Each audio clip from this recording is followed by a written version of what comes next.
there. I'm Brandon, and this is the Dirt Church Devotional. I want to talk to you this morning about what is quickly becoming my favorite book of the Bible, and that is Esther. But not for the reason that some or many might say, not for the whole, for such a time as this statement that we see. That's a great statement, and that's powerful, and I don't want to take anything away from it. But I want to bring your attention to something different. I want to bring your attention away from Esther for a minute to the man behind Esther, and that was Mordecai. You see, the whole book is based really not just on Esther's response, but it's really based on Mordecai's situation and his response. Mordecai got in trouble. Now, Mordecai was Esther's uncle or her cousin, depending on the translation. Anyway, he got in trouble because he would not bow down to Haman. He wouldn't do any form of worship to this guy who was the number two in the nation, and that ticked Haman off. And the reason that Mordecai wouldn't do it, he said, I'm a Jew. I'm not going to do it because I'm a Jew. And it wasn't just his physical DNA that he was claiming, but it was the spiritual DNA of being a child, spiritually and physically, of Abraham, who believed and understood and lived as if there was only one God. He said, there's only one God, and that's who I'm going to worship, and I'm not going to worship anybody else. I was in the commandments. That's the way I'm going to live. And that ticked Haman off. And, there was other Jews in the day that they would do the mock worship thing. They'd be like, well, I'll just, I'll bow down now, but in my heart, I'm not. Mordecai's like, man, I'm not going to bow down physically and fake it in my heart. No, there's only one God. I'm going to worship him. So let me fast forward. Here's what happened. Haman got so mad that Mordecai wouldn't bow down and worship him that he declared death. And he had the power to do this. But he declared death not only to Mordecai, but to every Jew in the realm. There's like 127 nations. I mean, the kingdom at the time ruled the known world. 127 realms, 127 nations. And Haman was so mad, and he convinced the king, without really telling him what was going on, to declare death to all Jews. Now, can you imagine taking a stand for something that you believe in, taking a stand and being so firm that it actually threatens your life? I've never actually had my life threatened, seriously, for anything. But can you imagine taking a stand that not only threatens your life, and they have the ability to do it, the right to do it, but it threatens the life of your children, or your parents, or your siblings, or your cousins. It threatens the lives of everybody in your own church or in your own community.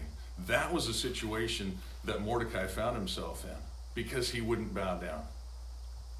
And he stood firm on it, even though the punishment declared was death to all Jews. Well, you might be tempted to say, well, okay, maybe he should back off a little bit. Maybe if he would go to Haman and explain things, and hey, maybe he should sacrifice his own life so that the others could live. Mordecai said, no, I'm gonna stand on this. I'm gonna put my faith and my trust in God. There's only one God. That's the one I'm going to worship. I'm not going to fake anybody out. That's when he goes to Esther and says, look, don't think that you're going to survive just because you're in the palace. He says, deliverance will come, but maybe think about this. Maybe you are here for such a time as this. Okay, so we got that out of the way. Well, I want you to see as it progresses, and read the book for yourself. It's only like 9 chapters, 10 chapters. It's short. It's an easy read. As things progress, Esther fasts and prays, and her maids fast and pray, and all the Jews fast and pray. And she approaches the king, and the king finds out, well, he has Haman hanged. He declares that the Jews can defend themselves. See, the decree had gone out that people could kill the Jews if they wanted to. They could just go and wipe them out all throughout the realm. But now the king turns around and says, no, the Jews can defend themselves. Okay? And what a lot of people might focus on is the Feast of Purim that followed, that the Jews still follow today, or what a lot of people might focus on is the fact that Haman ended up being hanged and his sons hanged and their family killed, or they might even focus on the fact that there were 75,000 plus people killed. These are people that rose up against the Jews. You need to understand something, and I've said this before, but Mordecai's stand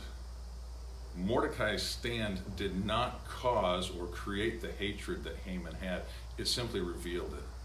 And his stand did not cause or create the hatred that the other people felt for the Jews. It simply revealed it. And when you take a stand for the Lord, and you take a stand to be strong and to stand on your convictions and to not fall down and to not bow the knee and to not compromise, there will be people that get angry, and there's going to be people that get mad. There's going to be people maybe that hate you and want to do all sorts of bad things. So understand this. You're not causing that hatred. You're revealing that hatred. That hatred was already there. So anyways, there was over 75,000 people that were killed by the Jews, not because the Jews went after them aggressively, but because they defended themselves when they came at them. But that's not the great part of the story. That's not the important part of the story. Here, I'm gonna sum it up for you. The last verse of chapter 8, verse 17, you got to read it for yourself. It says this, that many people of all the nations became Jews. Mordecai's stand, though it caused a good 11 months of fear and frustration, Mordecai's stand that resulted in there being a death warrant for him and the rest of the Jews, Mordecai's stand and willingness to trust God through it all, saying, you know what, take my life if you have to, whatever. That resulted not in the death of Mordecai or in the death of the Jews, but it resulted in the transformation of hundreds, thousands of other people who converted to Judaism. When it says they became Jews, they threw out their idols. They got rid of their false gods. They stopped following those false ways, and they submitted themselves to God Almighty, to Yahweh, the one and only God. They had to go, so in order to become a Jew in that day, men would have to become circumcised. Not a neat prospect at any age, but especially when you're old enough to understand what's going on. But they had such a respect. That word fear isn't just terror, but it's also awe and reverence. And they had such an awe and reverence, such a respect for Mordecai and his stand and for the God of Israel that they became Jews. Think about this. You take a stand, it can draw people to Jesus Christ. And that's what our responsibility as believers is.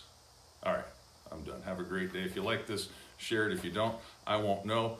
Chew on that for a while, and we'll talk at you later.